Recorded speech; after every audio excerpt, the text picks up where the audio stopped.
They told me the wedding was adults only, but every other child in the family had their name on the RSVP list, except my daughter. 7 years old, quiet, kind, and now rejected. I stared at the invitation, fingers trembling, as the gold-embossed edges mocked me. Emily's smile beamed from the photo attached, a curated goddess. I used to call her sister. Now I saw what she truly was, calculated, venomous. I should have walked away, but instead I picked up my phone, opened my old encrypted server, and whispered to myself, if they want a perfect day, let's make sure they remember it forever. The air smelled like lemon-polished wood and Chardonnay. Laughter bounced off the kitchen tiles. Soft jazz played from a Bluetooth speaker hidden behind a bowl of potpourri, and for a moment it felt like I had stepped into someone else's life. I stood there with a wine glass in hand, pretending to belong, nodding at every smile, laughing at every joke that didn't land. My daughter, Chloe, sat quietly on the far end of the couch, fingers curled around a juice box someone handed her, eyes watching me like she knew I wasn't breathing right. Emily floated into the room like she always did, hair curled into soft waves, silk dress clinging perfectly. Her voice was high, deliberate, practiced. "Rachel," she said, as if tasting the name, "I'm so glad you came. I know you're busy." The way she glanced at Chloe before turning away without so much as a hello, that was the real greeting. The others chimed in. The cousins, the in-laws, the performative affection machines. "You look stunning," they said to Emily. "Chloe's gotten so tall," said one, but didn't kneel down to meet her eye or ask her a thing. I felt the subtle shift, like gravity tilting. A plate offered to everyone passed over Chloe's lap. A photo taken with just the ladies nudged me out of frame. Every time Emily looked in my direction, it was with that sweet venom of Southern charm. I played along, I smiled, because that's what you do when you're surrounded. Halfway through dessert, the announcement came. "We've decided to make the wedding adults only," Emily said, beaming as if she'd just announced a charitable donation. "Just to keep things elegant. You understand, right?" Her gaze locked with mine, unwavering. My smile didn't falter, but inside my chest caved in like a black hole. Around the room, heads nodded in approval. "So tasteful, so modern," they murmured. No one questioned it, except Chloe, who looked up at me with those brown eyes, not fully understanding but already stung. I squeezed her hand beneath the table. That night, I stayed up late with a glass of whiskey and my laptop open. Something wasn't right. Adults only was the excuse, but I knew this family too well. I opened the group chat Emily had added me to last month, mostly updates, vendor drama, menu options. But I scrolled back further. It wasn't hard to find. Screenshots, dozens of them, buried under threads of dress fittings and floral arrangements. Emily joking, "Should I tell Rachel her +1 isn't allowed because it's under 4 feet tall?" Laughing emojis followed. One of the aunts added, "That poor child still can't believe she's even a legitimate one." Another chimed in, "Isn't she an accident anyway?" My hands trembled as I hit record on my screen. Every message burned like acid. They weren't just excluding Chloe. They were erasing her, dismissing her existence like she was a stain on Emily's perfect day. I didn't sleep. I couldn't. Morning light was crawling across the ceiling when I remembered something I wasn't supposed to remember. 2 years ago, during a Christmas Eve dinner, Emily and Mom had whispered in the kitchen, thinking I'd left. I only caught a line, but it stuck with me ever since. She can never know who the father really is. Back then, I thought it was about some distant cousin's scandal. Now I wasn't so sure. I dug into my old email backups, the ones I rarely touched. Buried inside a shared cloud drive was a folder I hadn't seen in years. Chloe early days. I opened a file labeled birth cert, unedited, and stared at the name listed under father. It wasn't my ex-husband, it was Daniel, Emily's younger brother, the one who left the country 6 years ago and hadn't spoken to anyone since. The one I spent a single reckless night with during a messy separation, before I realized I was pregnant and before I got back together with my husband just long enough to fake a sense of family. A new file blinked into view, one I didn't recognize. A video. I clicked. It was a screen recording. Mom on a video call with Emily. The conversation was clear. She's already kept that girl long enough. Once the wedding is over, we'll bring the papers. She'll be better off raised by real blood. Emily didn't flinch. You mean raised by me? Exactly, a real family. My breath caught in my throat. They didn't just exclude Chloe, they were planning to take her. I closed the laptop, and for the first time in years, I didn't feel tired. I felt dangerous. I didn't scream. I didn't confront. I didn't even cry. I did what I always do when pushed into a corner. I watched, I listened, and I began to plan. For the next week, I pulled back. No snarky comments in the group chat, no passive-aggressive replies, no subtle digs on Instagram. I made my smiles warmer, my texts shorter, and my presence smaller. They took it as retreat, but I was building something. First, I mapped out every incident. Times Chloe was ignored, comments made, looks exchanged. I gathered dates, screenshots, cross-referenced timestamps with video footage I secretly downloaded from family events. There were always cameras at these things, and no one ever thinks to delete the background. Then I got technical. I ordered 2 wireless mics and disguised one as a brooch. I wore it to brunch with Emily. She gushed about lavender cake and how she'd always imagined her wedding as childless, serene, photogenic. When I asked if Chloe could just attend the ceremony and leave before dinner, she sipped her mimosa and said, "It's really just not the look we're going for." I smiled. The mic caught every word. The second mic I planted in my car. I knew Mom, my ex-mother-in-law, would ride with me to the florist meeting, and she did. As she adjusted her seatbelt, she muttered, "One less brat running around, finally. Emily's vision will be perfect." Click. Another file saved. The pieces were coming together, but I needed time. I needed leverage. That's when the texts started coming. They came from a number with no name, just a few lines at first. They've done this before. You're not the first. Check Emily's last wedding contract. I froze. Emily had been engaged once before, briefly. It ended suddenly. She claimed he cheated. No one ever saw photos of him. I dug into public court records, emails, backups. Eventually, I found a scan of a prenup. It was never signed. A clause caught my eye. Any child from a previous relationship will not be granted legal visitation rights. There it was. This wasn't about Chloe. This was about control, optics, power. A few days later, I got another message, this time more direct.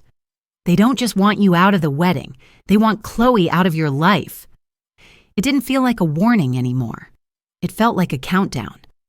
I reopened an old folder on my hard drive, something labeled 2014 Campaign Assets. Back then, I ran digital strategy for a state senator. I built attack ads, ran social media blitzes, crafted narratives that took down opponents without ever naming them. And now I had a story. I created a new podcast under a pseudonym, Silent Scars. The voice wasn't mine. It was an AI-modified version, female but anonymous. Each episode was 5 minutes long, each one told as a fictional scenario based on real stories. The names were changed. The events were not. Episode 1, The Wedding That Erased a Child. I edited together clips from the brunch, the car ride, the group chat. I layered in narration that posed questions. What happens when your child is erased by the people who once called you family? What happens when the woman who smiled at your baby's first birthday now plans to steal her future? I posted the link on a parenting subreddit, then a toxic family forum, then a private group for single mothers. I didn't touch it again for 2 days. By the third morning, it had 48,000 plays. Comments flooded in. Is this real? This happened to my sister. Someone should find this family and expose them. I dropped another episode. Then another. The last one ended with a tease. Next week, we'll share a story called The Uninvited Daughter. You'll hear what her mother did next. I paired the release with a 2-minute TikTok montage of a blurred child's face being cropped out of wedding photos, overlaid with audio from the brunch. It hit 1 million views in 12 hours. That night, Emily texted me directly. "Are you behind this?" I didn't reply. By the end of the week, someone on Reddit had pieced together enough public details to post a theory thread. Emily C. from Savannah, Georgia. Bride with a child erasure problem? The headline went viral. The wedding photo shoot took place in an open-air garden venue framed with vintage lanterns and imported peonies. Exactly the kind of curated spectacle Emily lived for. She stood under a white arch, veil fluttering in soft wind, her groom stiff beside her, clearly unfamiliar with the rhythm of performance she'd mastered. Photographers moved like dancers around them, snapping, nodding, posing, and then a voice sliced through the pastel perfection. "Excuse me, Emily," a woman called out, phone held high. "Why isn't your sister-in-law's daughter invited to the wedding? Wasn't she part of your family too?" The camera flashes didn't stop, but the smiles did. Emily's face held a frozen elegance for half a beat before she turned, lips parting into a weaponized grin. "Sorry, we're not doing interviews today," she said, voice sharp with false sweetness. The clip hit social media before the session even ended. The vlogger, known for ambushing influencers and reality stars, uploaded the encounter with the caption, "Bride with secrets, family drama at luxury photo shoot." Within hours, it was on gossip sites. By evening, tabloids had picked it up with headlines like, "Savannah bride snubs child from wedding, sister-in-law speaks out." Except I hadn't. Not officially. Reporters called me. One left a voicemail asking if Chloe was Emily's niece or not. I deleted them all. I didn't need to speak. The internet was already doing it for me. Emily, predictably, went live. Tearful, polished, framed in soft lighting and delicate filters. "I never meant to hurt anyone," she said, blinking deliberately. "This has gotten so far out of hand. My wedding has been turned into a battlefield by people who don't understand the full story. I love my family, and this was just a personal choice. About atmosphere, about peace." But comments scrolled faster than she could cry. "So why is every other kid on the list?" "Peace? You mean erasure? Tell us the full story then, sis." Someone leaked a screenshot of her calling Chloe an accident from the group chat. The tide turned vicious, and yet I remained silent. Instead, I released episode 4. This time, I changed the angle. What happens when a child is erased from a narrative because she doesn't fit the image? When a family prioritizes aesthetics over blood? The story was nearly identical to mine, but told as if it happened in another state, with a different name. Still, the phrases were too specific. One character even quoted Emily's line from the brunch, "Not the look we're going for." Those who knew us understood immediately. The episode ended with a chilling line. "Some families don't break, they trim." The comments exploded. People began sharing their own stories, tagging the episode, stitching it into TikToks. A mother from Arizona posted, "I thought I was alone. My sister cut my son out of her wedding photos. Thank you for this." Rachel was still anonymous, but the voice of silent scars had become an emblem. I wasn't just taking Emily down anymore. I was giving others a vocabulary for their pain. But revenge, to be poetic, had to be personal. So I recorded episode 5 late at night, Chloe asleep in the next room. When your child asks why she's not wanted, what do you say? When you raise her to believe she matters, but someone you once loved says otherwise, how do you protect her without making her bitter? This one wasn't a takedown, it was a confession. By the next morning, it had more than 2 million streams. And then the RSVPs began to drop. First, a cousin, then 2 old college friends. A bridesmaid posted a vague story about rethinking her values. Another guest leaked an email from Emily offering them a spa voucher in exchange for loyalty. Even people who didn't know us started commenting, "If you still attend that wedding, you're complicit." Emily's curated empire was cracking, and all I had done was tell the truth, veiled in fiction. I checked the guest list one more time. Emily had uploaded a final version weeks ago in an attempt to appear exclusive. I counted 7 major names crossed out, and then 10. Her perfect day was becoming a perfect storm. The tape wasn't something I'd planned to use. It had sat in my archives for years. One of those just-in-case files you never think you'll touch. A recording from a bachelorette weekend, captured half by accident and half by instinct. Emily, barefoot and wine-drunk on a rooftop, telling 2 friends. Honestly, if I had just told him the truth earlier, maybe I'd be the one wearing the ring. I was there first. She just got lucky. The him was my ex-husband. She wasn't subtle. Neither were her intentions. I trimmed the footage, cut out the slurring, tightened the audio, sent it through to an old contact, a journalist who specialized in public image scandals. From a burner account, I included the line, "You'll want to ask the groom if he knows." By the time I received a "got it" emoji in response, the story was already moving. Meanwhile, I forwarded a copy to a family law attorney. No context, just the file and a note. Hypothetical question: could this impact an engagement contract? He replied 3 hours later. Yes, especially if there's evidence of emotional manipulation or concealment of past relationships. 2 days later, Emily's fiancé, Jonathan, posted a photo of himself at the airport, alone. The caption was simple: "Taking space to reflect before I make lifelong choices." In the comments, people speculated wildly. I didn't say a word. Emily, though, had plenty to say. She texted me twice. "You're going too far." Then, "You don't win anything by destroying everyone else." But she was wrong. This wasn't about winning. This was about revealing. That revelation came from the most unexpected source. Maria, the housekeeper at my ex-mother-in-law's home, had worked with the family for over 20 years. We'd never spoken beyond hellos. But one morning, I got a message from a private number. It was her. She wanted to meet. We sat in the back of a quiet diner. She ordered coffee, no sugar, no small talk. "I know what they're planning," she said, eyes locked on mine, "and you deserve to know what really happened before Chloe was born." I didn't interrupt. Maria slid a manila envelope across the table. Inside was a photocopy of a legal document dated 8 years prior.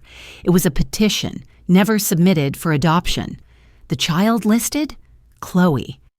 But the petitioner wasn't me. It was my ex-husband and the co-signers, Emily and their mother. "They tried to take Chloe before," Maria whispered. "When you were still in the hospital recovering, they talked about getting emergency guardianship, said it was for the child's well-being." My skin went cold. "They said you were unstable, that you'd disappear. They even drafted a statement for the court." The paper trembled in my hands. "Why didn't they go through with it?" I asked. Maria sipped her coffee. "Daniel refused. Said he'd leave the country and take the secret with him, so they buried it. But they've been waiting for the right moment to try again." My breath came in shallow pulls. "Why tell me now?" Maria looked tired. "Because they think they've silenced everyone. Because Chloe calls you Mom, and she means it. And because someday she'll find out all this, better it comes from you." I walked out of that diner changed, not angry, not broken, clear. That night, I recorded the next podcast episode. This time, I used my real voice. I called it Bloodlines and Lies. No names, just facts, stories, memories. And one final message. A child is not a pawn. She is not a symbol. She is not a second chance for someone else's broken dream. She is a person, and she chooses me. The response was overwhelming. Parents wrote in, lawyers offered pro bono support, strangers sent messages of solidarity. But the part that hit hardest? My inbox lit up with screenshots from Emily's friends. RSVPs canceled, Bridesmaids dropped out. Even the caterer bailed due to reputation concerns. Then came the final nail. Someone leaked a video from a family meeting. Emily and her mother talking strategy, planning to revisit custody after the wedding, claiming Chloe wasn't emotionally safe with me. I watched it once. Then I emailed it to every major wedding magazine Emily had ever been featured in, and just for good measure, I copied the sponsor of her bridal gown collab. They removed her image from their site in less than an hour. I had always promised myself that if this war ever went public, I would keep my daughter out of it. But they had dragged her into it before I said a word. They'd branded her as unwanted, illegitimate, disposable. So when I pressed the Go Live button, it wasn't for vengeance. It was for clarity. "Hi," I began, my voice steady, face bare, no filters. "My name is Rachel Cameron. You've probably heard versions of my story. Today you'll hear mine." I spoke for 13 minutes. I didn't cry. I didn't beg. I told the truth about Chloe, about Emily, about the family that tried to erase her for the sake of symmetry and reputation. Then I paused, took a breath, and turned the camera to Chloe.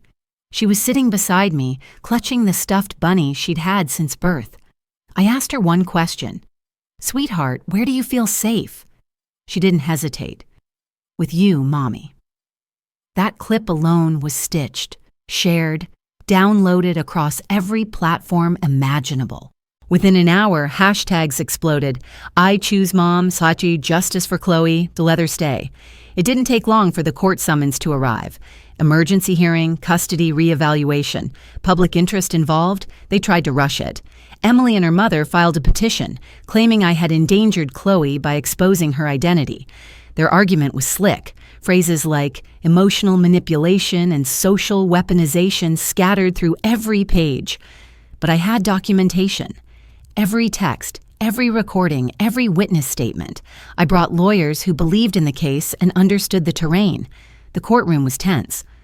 Chloe sat in the hallway with a counselor. The judge reviewed our materials quietly, glancing up only twice to ask about the adoption petition and the recordings from Emily's bridal strategy meeting. I answered every question calmly. When the judge asked if Chloe wished to speak, she nodded. They let her sit on the bench beside me. She took the mic with both hands, her voice trembling. "I just want to stay with my mom. I don't care about weddings or photos. I just want to feel safe." It was over in seconds. The judge ruled in my favor. Sole custody. No visitation granted to the petitioners. Outside the courtroom, cameras waited. I held Chloe close and walked straight through the chaos. We didn't wave. We didn't speak. We just walked. But the world spoke for us. Clips from the live stream, from the hearing, even Chloe's single sentence flooded timelines. People drew murals, sent donations, bought merchandise from fan accounts. It felt surreal, watching the world cheer for a truth I'd spent years quietly enduring. Emily sent one message. "Are you happy now?" I didn't answer. But my silence wasn't quiet. A talk show host invited me for a sit-down interview. I declined. Instead, I posted a single sentence to my feed. "They tried to take my child. I gave her a voice instead." That night, the headlines changed. Emily wasn't the bride anymore. She was the villain. Her brand deals dropped. Wedding vendors bailed en masse. A popular influencer publicly cut ties with her, calling the whole ordeal a crash course in generational narcissism. And then, for the first time since this began, her mother spoke. On national television, she sat in a studio chair, shoulders hunched, tissues in hand, mascara smudged. "I didn't know how far things had gone," she said, voice cracking. "I never meant to hurt Rachel. I just wanted what was best for our family." It was an apology, but it wasn't. She never said Chloe's name, never admitted to the adoption papers, never took real responsibility. Then she looked into the camera and said, "Rachel betrayed us. She turned her back on the people who raised her. She wasn't always this vindictive." My inbox overflowed again, but this time, one message stopped me cold. No subject line, no signature, just a scanned letter. Typed. Cold. Legal tone. You took something from me. Now I'm taking it back. Attached was a scanned envelope bearing the name of my ex-husband. No one had seen or heard from him in years. I assumed he'd vanished, fled the wreckage of our marriage and buried himself somewhere new. But he hadn't disappeared. He had been watching, and now he wanted back in. I didn't respond to the letter, not with panic, not with fear, not with a counterattack. I had already fought my war, shed my tears, dragged my story from the shadows into the sun, and more importantly, I had won. Not because I destroyed them, but because I survived them. Instead, I opened a blank document and began to write. The first sentence came easy.